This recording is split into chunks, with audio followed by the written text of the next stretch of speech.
Hey guys, welcome to another episode of the Vinyl Den, your channel for record collecting by record collectors. I'm Nick. Today I'm talking about some of the rare albums in my collection. There's a bunch of links down below. Make sure you go check them out. There's links for the Vinyl Den Facebook group, for the merch page, for the Spotify and Apple Music playlist we put together every week, and the Patreon page. Make sure you go check all that out. Of course, if you enjoyed the episode, make sure you give me the old thumbs up. Hit that subscribe button down below. Make sure you hit that notification bell so you're notified every time I release new episodes. So I don't have anything in my record collection that's like super rare. You know, I don't have like a Beatles Butcher cover or a, RL pressing of Led Zeppelin 2, even though I'd love to have both of those. But I don't have anything like that in my record collection. But I do have some stuff that I don't see very often. And I think over the years has become pretty sought after by fans of these bands. The first one, this is a 10-inch that came out back in 1996. It's a great covers album. The band is MxPx. This is on the cover. This is on white vinyl. I've never seen another copy of it out in the wild anywhere. These aren't super expensive on Discogs either. They're like, I think they run between $50, maybe $100 on Discogs. Like I said, this is a covers album. I'm not entirely sure the band even knew all these songs when they did covers of them, but they did a really good job with them. There is actually a hidden track on here also. It's a cover of Sick Boys by Social Distortion. It's a great song. It's a great version of it also, even though they do change the lyrics a little bit. But, it's not one you see very often. The next one is actually 3 versions of the same album. They've actually gotten pretty rare over the last several years. The album is Hella Rock View by Less Than Jake. It's one of my favorite ska punk albums of the later part of the 90s.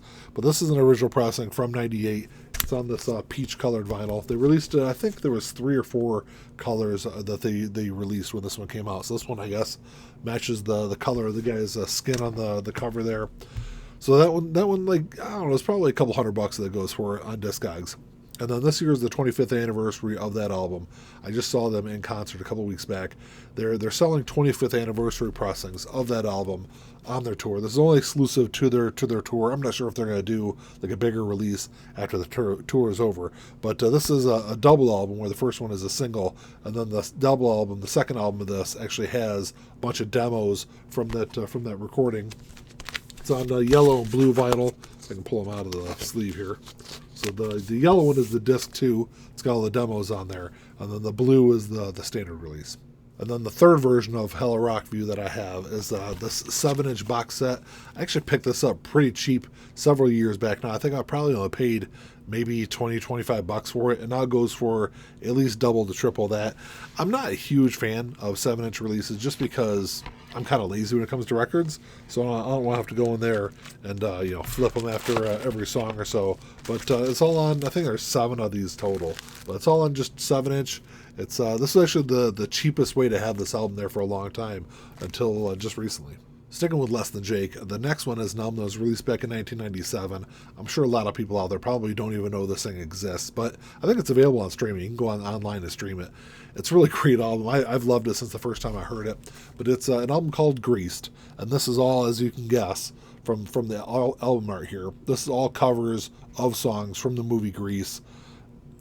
Done in Less Than Jake ska punk style. They do a great job with them. So when this was released in 97, it was released on there was 3 different versions of it. There was a blue version, there was a pink version, and then there was a white version. I think those were the only 3. I've got the translucent blue. This one goes for not a whole lot on Discogs. I think if you want to pick up a copy, it runs about $100 on there, but it's one you just don't see very often. Staying with the 90s theme here, the next one was one that was released back in 1995. It was a hugely influential album on me. I've loved it since the very first time I heard it way back when. And it wasn't available on vinyl until I think 2012 when this was released by SRC Vinyl. And SRC Vinyl, they were supposed to do another reissue of it within the last couple of years, but they put pre-orders up on their site. Nothing ever really materialized. I know the band has even talked about they were going to do a reissue at some point. They did reissue their album that came out after this, but this is a great album. If you're not familiar with this album, I highly recommend going out and streaming it. But As You Prefer an Astronaut by Hum, it's I guess if you want to classify it, they're classified more like shoegaze, I think was the genre, but to me it's always been kind of like an alternative or harder alternative album. But some really great stuff on here. Like I said, definitely go out and stream it. So this one is on I think it's like a black and white split vinyl. It's a great release. This is one of the first albums when I got back into collected vinyl several years back. This is one of those albums that I needed to have it. I had to go out and hunt this one down, and I kind of, because of the price I paid for it, I kind of went back and forth on whether or not I was going to pick it up or if I was going to wait for a reissue. I'm glad I bought it when it did, because the price on these have skyrocketed since then. So of the albums I'm going to talk about today, this next one is the only one that is a bootleg or unofficial album, whatever you want to call it. But it's one that I didn't even know existed until just recently, within the last couple of years. As soon as I saw it, I had to have it. It's one of my favorite live shows of all time. The album is Green Day Live at Chicago, November 10th, 1994. So the date on this is wrong. This is actually the November 18th, 1994 show that was recorded for the Jaded in Chicago performance that was on MTV way back. And I think it was like late 94, early part of 95 when that was on MTV. Like I said, I didn't even know this thing existed, but as soon as I saw it, I had to have it. Even though this is not the best sounding live album, it's not the best sounding version of this either. Sound quality wise, it was probably ripped from... Honestly, it's probably ripped off of audio from YouTube. Probably, it's what it sounds like, at least. There's too much fading in between tracks, things like that. Sound quality isn't the best, but at least for me, it's really cool to have this one on vinyl. The next one was one that I was really surprised by, because when it was announced, I didn't think it would be all that popular of an album. And has actually gotten pretty rare, pretty hard to find. People paid a lot of money for it. That's been bootlegged a bunch since it was released. That album is Hail Satin by the DGs. This is the Foo Fighters doing Bee Gees covers. At least the first half of it is Bee Gees covers. The second half of it is a live album or live songs off of Medicine at Midnight. It's an okay release. They do a good job, I think, with the Bee Gees covers. The live stuff, it's okay. I wasn't a huge fan of Medicine at Midnight, but this is one, when it came off a record store day, I grabbed it just because it kind of had a novelty kind of vibe to it, I think. But like I said, I had no clue this thing was going to be as popular and as hard to find as it is. The next album is probably, if I go on Discogs and look, like outside of like specialty pressings, like UHQR pressings or MoFis or box sets, I think this next album is my most expensive as far as like median sale price on Discogs goes. I think it regularly sells nowadays for $400 plus. I've seen it sell for as high as $600 on eBay, which is crazy, I think, for any kind of album. But this is a good album. Is it like $400 to $600 good? Not quite, at least in my opinion. I paid a lot less than that for it. But the album is Rooster Branches by Jethro Tull. I remember when this came out in '95. I think it was like Circuit City, I think is where I bought the cassette from. I was primarily still listening to... I hadn't even bought my first CD at that point. I don't think I bought a CD until like 97 or 98. I was still listening to pretty much cassettes and vinyl records. So, I mean, if I saw this on the shelf, I probably would have picked it up. But, 1995, they weren't pressing a lot of vinyl. So, it was probably, even back then, it was probably pretty hard to track down a copy. So, I'm not sure how many copies of this they pressed. I'm sure it was probably in the low thousands. That's why it's probably so sought after nowadays. But this is one that is pretty rare. I got it for a good price, probably because it's got this sticker stuck to the cover of it. But it's one that every time I go online and see it sell for crazy money, I'm always surprised by it. The next album is one that I think kind of wrongly gets a bunch of hate. It's an album that isn't the best album from this band. No, but it is as bad as people make it out to be. Not even close. But the album is The Spaghetti Incident by Guns N' Roses. Is this as great as really anything else in their discography? No. In my opinion, this is probably the worst album they did, but this is still a really good album. There's some really good tracks on here, some really great covers on here. Surprisingly enough, this thing is not as rare as you might think. It does sell for between $100 to $200 online, and but there are some really high quality bootlegs that are available online. I've seen of this album, but it's one that if you're a Guns N' Roses fan and you haven't listened to this since like 1993, 1994, go back and check it out, because like I said, it's not as bad as people think it is. So the next album is probably like the steal of my record collection, because it regularly sells for $150 to $200, and I paid, I think, $16 for this album. I found it in a used bin at my local record store. They every Saturday night they put up a video of some of the new used stuff that they're going to put out on Sunday morning.